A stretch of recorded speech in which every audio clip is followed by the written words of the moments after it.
இத்தகு ரப்பகுமுல்லதி ஹலககும் மின் நப்சி வாஹிதா வஹலக மின்ஹா சௌஜஹா வபஸ்ஸ மின்ஹுமா ரிஜாலன் கஸீரா வனிசாஅ வத்தகுல்லாஹ அல்லதி தஸாஅலூன பிஹி வல் அர்ஹாம் இன்னல்லாஹ கான அலைக்கும் ரகீபா ரப்பி ஸஅலி ஸத்ரி வயஸ்ஸிர்லி அம்ரி வகுலுல் உக்ததம் மின் லிஸானி யஃப்கஹு கௌலி. கண்ணியமிக்க எல்லாம் வல்ல அல்லாஹ்வின் நல்லடியார்களே, இன்று உங்கள் முன்னால் எனக்கு பேச கொடுக்கப்பட்டிருக்கும் தலைப்பு பிறப்பு முதல் இறப்பு வரை ஏற்படும் அனாச்சாரங்கள். கண்ணியமிக்க எல்லாம் வல்ல அல்லாஹ்வின் நல்லடியார்களே, அல்லாஹ் தாலா இந்த உலகத்தில் உள்ள அனைவரையும் படைத்து அவர்களுக்கு தேவையான அனைத்து விதமான அருட்கொடைகளையும் வழங்கி அதன் பிறகு அவர்கள் இவ்வுலகிலே வாழ வைக்கப்பட்டதற்கான காரணத்தை பற்றி அவன் தன் திருமறையிலே கூறும் பொழுது, அல்லதீன ஹலக்கல் மௌத்த வல் ஹயாத், மனிதனுக்கு வாழ்வையும் மரணத்தையும் நாம் ஏற்படுத்தி இருப்பது லியபுலுவக்கும் ஐயுக்கும் அஹ்சனு அமலா, உங்களின் யார் அதிகமான நன்மைகளை புரிகிறீர்கள் என்பதை சோதித்து பார்ப்பதற்காகத்தான் என்று கூறுகிறான். ஆக இந்த உலக வாழ்க்கை வழங்கப்பட்டதற்கான நோக்கமே அல்லாஹுக்கும் அவனது தூதருக்கும் கட்டுப்பட்டு அல்லாஹும் அவனது தூதரும் நமக்கு எவற்றையெல்லாம் சொன்னார்களோ அவற்றுக்கெல்லாம் கட்டுப்பட்டு அடிபணிந்து அவனை வணங்க வேண்டும். அதில் அதிகமான நன்மைகளை யார் புரிகிறார்கள் என்பதை சோதித்து பார்ப்பதற்கான ஒரு சோதனை கூடமாகத்தான் இந்த உலக வாழ்க்கை நமக்கு வழங்கப்பட்டிருக்கு அப்படின்னு சொல்லிட்டு அல்லாஹ் தன் திருமறை குர்ஆன்ல கூறி காட்டுறான்.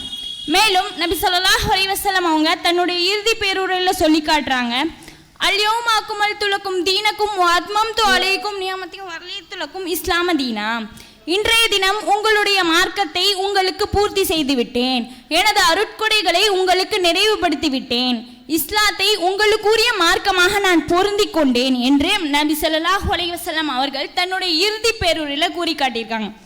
ஆக 1400 வருடங்களுக்கு முன்பே ஒரு மனிதன் தன் தாயிடம் எப்படி நடந்து கொள்ள வேண்டும், தன் பிள்ளையிடம் எப்படி நடந்து கொள்ள வேண்டும், தன் அண்டை வீட்டாரிடம் எப்படி நடந்து கொள்ள வேண்டும் என்று ஒவ்வொருவரிடமும் ஒரு முஸ்லீம் எவ்வாறு தன்னுடைய வாழ்க்கையை அமைத்து கொள்ள வேண்டும் என்பதை அல்லாஹும் அவனது தூதரும் நமக்கு 1400 வருடங்களுக்கு முன்பே கூறி காண்பிச்சுட்டு போயிட்டாங்க. ஆக இந்த இஸ்லாமிய மார்க்கம் என்பது முழுமை பெற்ற நிறைவு பெற்ற ஒரு மார்க்கம் என்று அல்லாஹ் தன் திருமறையிலும் அல்லாஹ்வினுடைய தூதர் அவர்கள் தன்னுடைய இறுதி பேருரையிலையும் கூறி காட்டியிருக்காங்க.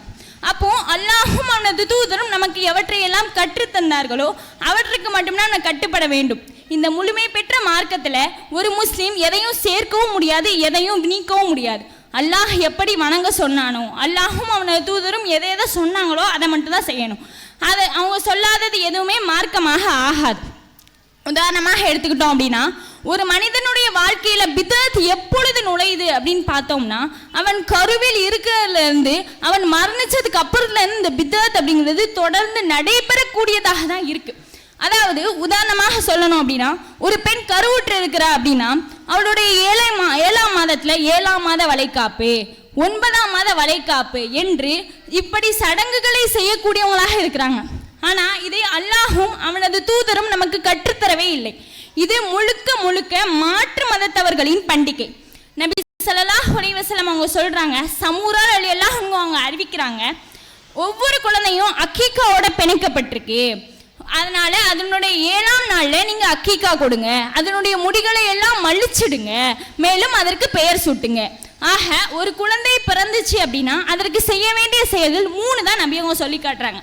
அதாவது 7ஆம் நாள்ல அக்கீகா கொடுக்கணும், அதனுடைய முடிகளை எல்லாம் மலிச்சிடணும், அதற்கு சிறந்த பெயரை சூட்டணும் அப்படின்னு சொல்லிட்டு நபி அவங்க சொல்லி காட்டியிருக்காங்க. இதை தவிர வேற எதுவுமே மார்க்கம் ஆகாது. ஏன்னா நம்ம பின்பற்றுறதுக்கு ரொம்பவும் தகுதி படைச்ச ஒரு தூதர் அப்படின்னா அது முஹம்மது நபி ஸல்லல்லாஹு அலைஹி வஸல்லம் அவங்க. அப்போ முஹம்மது நபி ஸல்லல்லாஹு அலைஹி வஸல்லம் அவங்க இந்த 3ஐ மட்டும்தான் நமக்கு குழந்தை பிறப்புல சொல்லி காட்டியிருக்காங்க. ஆனா இன்றைக்கு பலரும் என்ன செய்யறாங்க அப்படின்னா, குழந்தை பிறந்துச்சு அப்படின்னா அந்த குழந்தையினோட காதுல பாங்கு சொல்றோம். இன்னும் பல ஊர்கள்ல ஒரு காதுல பாங்கும் மற்றொரு காதுல இக்காமத் சொல்லக்கூடியவங்களாகவும், குழந்தையை தொட்டில போடுறதுக்குன்னு ஒரு நாளை ஒதுக்கக்கூடியவங்களாகவும், குழந்தைக்கு பேர் வைக்கிறதுக்குன்னு ஒரு நாளை ஒதுக்கி இது போன்ற பல சடங்கு சம்பிரதாயங்களை செய்யக்கூடியவங்களாக இருக்கிறாங்க. இது எல்லாம் மார்க்கத்திற்கு முற்றிலும் புறம்பானது. இதை அல்லாஹும் அவனது தூதரும் நமக்கு கற்றுத்தரல. அடுத்தபடியாக அந்த குழந்தையை நல்ல முறையில் வளர்க்கக்கூடியவங்களாக இருக்கணும். நபி ஸல்லல்லாஹு அலைஹி வஸல்லம் அவங்க சொல்றாங்க, ஒரு பெண் தன் பிள்ளைக்கும் கணவனுக்கும் பொறுப்பாளி. அதை அவங்க எப்படி வளர்த்தாங்க அப்படிங்கிறத பற்றி நாளைக்கு மறுமை நாளில் விசாரிக்கப்படுவாங்க அப்படின்னு சொல்லிட்டு சொல்லி காட்டுறாங்க. ஆக நமக்கு வழங்கப்பட்ட அருட்கொடையான அந்த பிள்ளையை நம்ம நல்ல முறையில் வளர்க்கணும். அபூ ஹுரைரா ரலியல்லாஹு அன்ஹு அவங்க அறிவிக்கிறாங்க, நபி ஸல்லல்லாஹு அலைஹி வஸல்லம் அவங்க சொல்றாங்க, ஒரு விலங்கு எப்படி ஒரு முழுமையான விலங்கு பெற்றெடுக்குதோ, விலங்குகள் அங்கக்குறையோட பிறந்திருக்கிறத நீங்க பார்த்திருக்கீங்களா? அதே மாதிரி தான் ஒவ்வொரு குழந்தையும் இயற்கையான மார்க்கத்துல தான் பிறக்குது. அது யூதர்கள் ஆகிறதும் கிறிஸ்தவர்கள் ஆகிறதும் நெருப்பு வணங்கி ஆகிறதும் அதனுடைய பெற்றோரோட கையில தான் இருக்கு அப்படிங்கிறத நபி ஸல்லல்லாஹு அலைஹி வஸல்லம் சொல்லி காட்டுறாங்க. ஆக ஒரு குழந்தை பிறக்கும் பொழுது அது இயற்கையான மார்க்கத்துல தான் பிறக்குது. அது நல்லவன் ஆகிறதும் தீயவன் ஆகிறதும் அது அந்த பெற்றோரோட கையில தான் இருக்கு. ஆக அந்த குழந்தைய நல்ல முறையில வளர்க்கக்கூடியவங்களாக இருக்கணும். அல்லாஹும் அவனது தூதரும் நமக்கு எவற்றையெல்லாம் கற்றுத்தந்தார்களோ அதன் அடிப்படையில் அல்லாஹுக்கும் அவனது தூதருக்கும் கட்டுப்பட்டு நடக்கக்கூடிய ஒரு குழந்தையாக நம்ம குழந்தைய வளர்க்கக்கூடியவங்களாக இருக்கணும். அடுத்ததாக பிறந்த நாள் கொண்டாட்டம், திருமண நாள் கொண்டாட்டம், ஆண் குழந்தைக்கு செய்யக்கூடிய ஹத்னா சுன்னத்தை கூட விருந்து வைத்து கொண்டாடக்கூடிய சமூகமாக இன்றைய சமூகம் மாறி இருக்கிறது. இதற்கெல்லாம் ஒருபடி மேல் சென்று சொல்லணும் அப்படின்னா, ஒரு வயதுக்கு வந்த பெண்ணை கூட விருந்து போட்டு கொண்டாடக்கூடியவங்களாக இருக்கிறாங்க. அல்லாஹ் சொல்லும் பொழுது மாதவிடா என்பது ஒரு தொல்லை அப்படின்னு சொல்றான். அப்படி இருக்கும் பொழுது அப்படிப்பட்ட ஒரு இதையும் ஒரு விருந்து போட்டு கொண்டாடக்கூடியவங்க, இதெல்லாம் மார்க்கமோ மாற்று மதத்தவர்களின் கொள்கையாக இது இருக்கு. நபி ஸல்லல்லாஹு அலைஹி வஸல்லம் அவங்க சொல்லி காட்டுறாங்க, இன்ன அஸ்தகல் ஹதீஸ் கிதாபுல்லாஹ், வார்த்தைகளிலே ரொம்ப சிறந்தது அல்லாஹ்வுடைய வேதமாகும். வஅஹ்ஸனல் ஹதி ஹதி முஹம்மதின், நடைமுறையின் ரொம்ப சிறந்தது முஹம்மது நபி ஸல்லல்லாஹு அலைஹி வஸல்லம் அவர்களின் நடைமுறையாகும். வஷர்ரல் உமூரி முக்தஸாத்துஹா வகுல்ல முக்தஸத்தின் பித்ஆஹ வகுல்ல பித்ஆத்தின் லலாலா அப்படின்னு சொல்லிட்டு சொல்லி காட்டுறாங்க. அதாவது மார்க்கம் கெட்டது புதிதாக உருவாக்கப்படுறது, புதிதாக உருவாக்கப்படுற ஒவ்வொன்றும் பித்தத், ஒவ்வொரு பித்தகேடு, ஒவ்வொரு வழிகேடும் நாளை நம்மை நரகத்திற்கு அலை சேர்க்கும் அப்படின்னு சொல்லிட்டு நபி அவங்களுடைய கால ஒவ்வொரு உரைக்கு முன்னாடியும் இந்த எச்சரிக்கையை சொல்லிட்டு தான் அவங்களுடைய உரையை ஆரம்பிக்கக்கூடியவங்களா இருப்பாங்க. அப்போ இந்த புதிதாக உருவாக்குறது எவ்வளோ ஒரு கெட்ட விஷயமா இருந்தா, எவ்வளோ ஒரு பாரதூரமான விஷயமா இருந்தா நபி அவங்க தன்னுடைய ஒவ்வொரு உரைக்கு முன்னாடியும் கூறி காட்டியிருப்பாங்க. சற்று சிந்திச்சு பார்க்கணும்.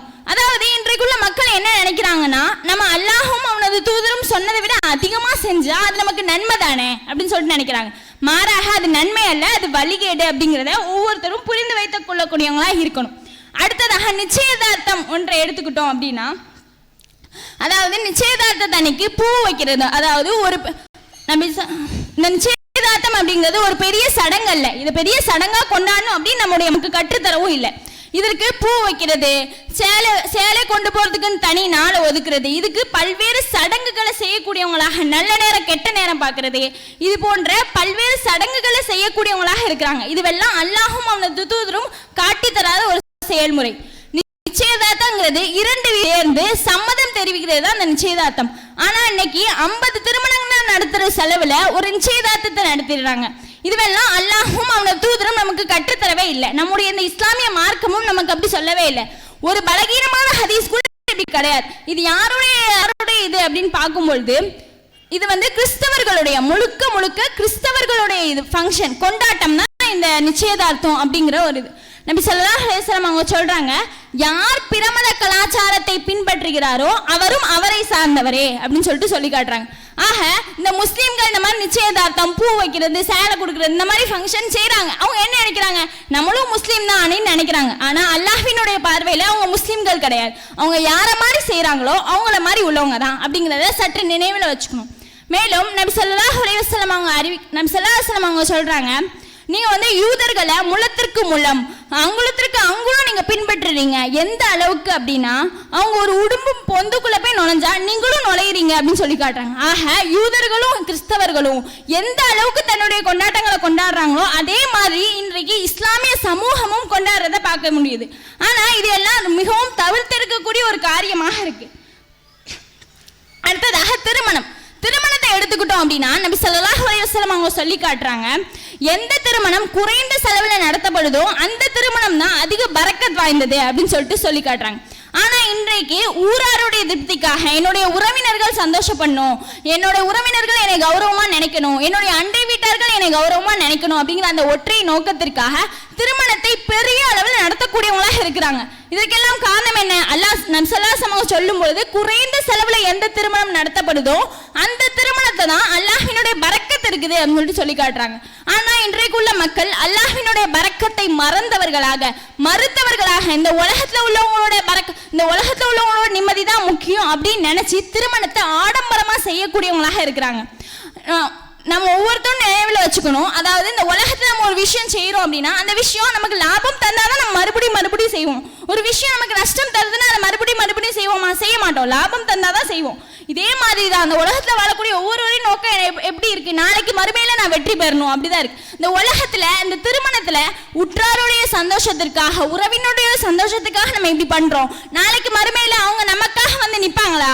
அல்லாஹ் தன் திருமறையில கூறும்போது உம்மிஹி வஹி வஸாஹிபதிஹி வபனீன் லிகுல்லி இம்ரின் மின்ஹும் யௌமதின் ஸஅமயோனின் சொல்லி காட்டுறான். அன்னால தாய் தந்தை விட்டும் மனைவி மக்களை விட்டும் அன்னால அவனுடைய நிலைமையே அவனுக்கு பெரிய போராட்டமா இருக்கும் அப்படின்னு சொல்லிட்டு சொல்லி காட்டுறான். அப்போ இந்த உலகத்துல நம்ம இவங்களோட நிம்மதிக்காக, இவங்களோட திருப்திக்காக, இவங்களோட மனசுல நம்ம நல்ல இடத்துல இருக்கணும் அப்படிங்கிறதுக்காக நம்ம அந்த மாதிரி திருமணத்தை பண்ணோம் அப்படின்னா இதுல அல்லாஹ்வினுடைய பரக்கத் குறைந்து போகக்கூடிய வாய்ப்பு இருக்கு. அடுத்ததாக நபி ஸல்லல்லாஹு அலைஹி வஸல்லம் அவங்க சொல்றாங்க, மஹர் கொடுத்து திருமணம் முடிக்கணும். ஆனா இன்றைக்குள்ளவங்க வரதட்சணைய தொகையாகவோ பொருளாகவோ பெற்று திருமணம் முடிக்கிறது ரொம்ப விமரிசையா கூறக்கூடியவங்களா இருக்கிறாங்க. அல்லாஹ் தன் திருமறையில கூறி காட்டுகிறான், வாத்து நிசா சதுகாதிஹின்ன நிஹ்லா அப்படின்னு சொல்றான். பெண்களுக்கு அவர்களுடைய மனக்கொடையை மனமும் வந்து நீங்க கொடுத்துருங்க, அவங்க என்ன கேட்டா நீங்க கொடுத்துருங்க அப்படின்னு சொல்றாங்க. பெண்கள் திருமணத்திற்கு முன்பு பெண்ணோ அல்லது பெண்ணின் பொறுப்பாளோ அந்த மகர் தொகையை பொருளாகவோ பணமாகவோ கேட்டு பெற்றுக்கொள்ளலாம். இதற்கு நம்முடைய இந்த இஸ்லாமிய மார்க்கம் அனுமதிக்குது. ஆனா இன்றைக்குள்ளவங்க என்ன செய்யறாங்கன்னா வரதட்சணை இது போல பெற்றுக்கிறாங்க. ஆனா இதெல்லாம் மார்க்கத்தில் இல்லாத ஒரு செயல். நல்லா பார்த்தோம் அப்படின்னா ஒரு ஆண் மகர் கொடுத்து திருமணம் முடிக்கிறது தான் சிறந்தது. ஏன்னா ஒரு பெண் தன்னை பெற்று வளர்த்த தாய் தந்தை, தன்னுடன் வளர்ந்த உடன் பிறப்புகள், தன்னுடைய ஊர் எல்லாத்தையும் விட்டுட்டு நம்பி ஒருத்தனுக்காக வரா. யாருக்காக வரா? அந்த கணவனை நம்பி வரா. அந்த கணவனை நம்பி வரவளுக்கு மகர் கொடுத்து திருமணம் முடிக்கிறது தான் சிறந்ததே தவிர வரதட்சணை வாங்கி திருமணம் முடிக்கிறது தகாது. அடுத்ததாக இறப்பின் போது பல்வேறு சடங்குகளை செய்யக்கூடியவங்களாக இருக்கிறாங்க. இந்த உலகத்துல ஒரு உயிரை கொடுக்கும் போது சந்தோஷப்படுறவங்க, ஒரு உயிரை எடுக்கும் போது அல்லாஹும் அவனது தூதரும் எவற்றையெல்லாம் தடை செஞ்சாங்களோ அவற்றையெல்லாம் செய்யக்கூடியவங்களாக இருக்கிறாங்க. ஒப்பாரி வச்சு அழக்கூடியவங்களாகவும் சட்டையை கிழிச்சு கொள்ளக்கூடியவங்களாக இருக்கிறாங்க. இதெல்லாம் அல்லாஹும் அவனது தூதரும் தடை செய்த ஒரு முறை. ஒரு உயிர் போனதுக்கு அப்புறம் அந்த உயிரை சுற்றி உட்கார்ந்து யாசின் ஓதுறாங்க. இது என்ன நினைக்கிறாங்க? நம்ம ஓதணும் இதற்கான நன்மை உங்களுக்கு கிடைக்கும் அப்படின்னு சொல்லிட்டு நினைக்கிறாங்க. மாறாக அல்லது அவங்களுக்கும் நமக்கும் அப்படியே நம்ம அவங்களுக்கு நம்ம ஒரு நன்மை செஞ்சோம் அப்படின்னா அதனுடைய பிரதிபலன் அவர்களை சென்று சேராது அப்படிங்கிறது நமக்கு ரொம்ப தெளிவா தெரியக்கூடியதா இருக்கு. ஆனா இன்றைக்குள்ளவங்க என்ன நினைக்கிறாங்கன்னா அவங்க இந்த உலகத்துல இருக்கிறவங்க கஷ்டப்படுறவங்களுக்குலாம் உணவு கொடுக்க மாட்டாங்க, இறந்தவங்களுக்குலாம் உணவு வச்சு அவங்க இதை வந்து சாப்பிடுவாங்க அப்படின்னு நம்புறதும், அவங்களுக்காக வருஷம் யாசின் ஓதுறதும், 3ஆம் ஃபாத்தியா, 7ஆம் நாள் ஃபாத்தியா, 40ஆம் ஃபாத்தியா, கத்தம் ஃபாத்தியா, ஒரு வருட ஃபாத்தியா என்று இது போன்ற ஏராளமான பித்அத்துகளை அல்லாஹும் அவனது தூதரும் காட்டி தராத நூதனங்களை செய்யக்கூடியவங்களாக இருக்கிறாங்க. நபி ஸல்லல்லாஹு அலைஹி வஸல்லம் அவங்க சொல்றாங்க, ஒரு மனிதர் இறந்துட்டார் அப்படின்னா 3 செயல்களை தவிர வேற எதுவுமே ஏற்றுக்கொள்ளப்படாது. ஒன்று பயன் தரக்கூடிய கல்வி. இறந்தவர் வந்து ஒருத்தருக்கு கல்வியை கற்றுக் கொடுத்திருப்பார், அதன் மூலமாக அவர் இறப்புக்கு பிறகு அவர் பயன் பெற்றார் அப்படின்னா அதன் மூலமாக அந்த இறந்தவருக்கு நன்மை கிடைக்கும். இரண்டாவது நிலையான தர்மம். ஒருத்தர் ஒரு பள்ளிவாசலை கட்டியிருக்காரு அப்படின்னா அவர் மரணிச்சதுக்கு அப்புறமா அந்த பள்ளிவாசல்ல மக்கள் தொழுறாங்க அப்படின்னா அதன் மூலமாக அவருக்கு நன்மை கிடைக்கும். மூன்றாவது அந்த சாலிஹான பிள்ளை அவருக்காக செய்யக்கூடிய பிரார்த்தனை. அந்த பிள்ளை அந்த வாப்பக்காக அம்மாக்காக செய்யக்கூடிய பிரார்த்தனை தான் கபுல். இந்த 3ஐயும் தவிர இறந்தவருக்கு நம்ம நினைச்சாலும் வேற எந்த விதத்திலையும் நம்மளால நன்மைகளை செய்யவே முடியாது. அடுத்ததாக நபி ஸல்லல்லாஹு அலைஹி வஸல்லம் அவங்க சொல்றாங்க, நாளை மறுமை நாள்ல இன்றைக்கு சூரியன் பல மைல் தூரத்துக்கு இருந்தே நம்மளால எப்படி இருக்கு, ரொம்ப வியர்வையா இருக்கு. ஆனா நாளைக்கு மறுமை நாள்ல இந்த சூரியன் நம்ம தலைக்கு அருகாமையில வந்துடும். அந்த நேரத்துல அவங்க பாவம் செஞ்சதற்கு ஏற்றார் போல ஒவ்வொருவருக்கும் முள்ளங்கால் முடியும், கால் முடியும், சில பேர் மூழ்கியே விடுவாங்க. அந்த அளவுக்கு அந்த வியர்வையில மூழ்கக்கூடியவங்களாக இருப்பாங்க. அந்த நேரத்துல நபி உங்களுக்கு வழங்கப்பட்ட அற்புதங்கள்ல ஒண்ணுதான் கௌசர் தடாகம். அந்த கௌசர் தடாகத்துல வந்து சொல்லுவாங்க, வாங்க என்னுடைய தோழர்களே வந்து நீங்க தண்ணி குடிங்க அப்படின்னு சொல்லும் பொழுது சிலர் தடுக்கப்படுவாங்களாம். அப்போ நபி ஸல்லல்லாஹு அலைஹி வஸல்லம் அவங்க சொல்லுவாங்களாம், இதெல்லாம் என்னுடைய தோழர்கள் அப்படின்னு சொல்லும் போது நம்ம மலக்குமார்கள் சொல்லுவாங்கன்னா அதுக்கு உன்னுடைய இறப்பிற்கு அப்புறம் இவங்க என்னென்ன செஞ்சாங்க அப்படிங்கிறது உங்களுக்கு தெரியாது அப்படின்னு சொல்றாங்க. ஆக இன்றைய மக்கள் என்ன நினைக்கிறாங்க, அல்லாஹும் அவனது தூதரும் கற்றுத்தராத நம்ம கொஞ்சம் அதிகமாக பண்ணால் அது நன்மை அப்படின்னு நினைக்கிறோம். ஆனால் அது ரொம்ப வழிகேடு. அல்லாஹும் அவனது தூதரும் எவற்றையெல்லாம் நமக்கு கற்றுத்தந்தாங்களோ, எப்படியெல்லாம் கற்றுத்தந்தார்களோ அதன் அடிப்படையில் செயல்படக்கூடியவங்களா இருக்கும். எனவே அதன் அடிப்படையில் செயல்பட்டு இம்மையில் மட்டுமல்ல நாளை மறுமையிலும் வெற்றி பெறக்கூடிய நன்மக்களாக அல்லாஹ் ரப்பல் ஆலமீன் உங்களையும் என்னையும் ஆக்கி அருள்பாலிப்பானாக என்று பிரார்த்தித்தவளாக எனது உரைக்கு திரையிடுகிறேன். வாஹிர் தவானா அல்ஹம்துலில்லாஹி ரப்பில் ஆலமீன். அஸ்ஸலாமு அலைக்கும் வரஹ்மத்துல்லாஹி வபரகாத்துஹு.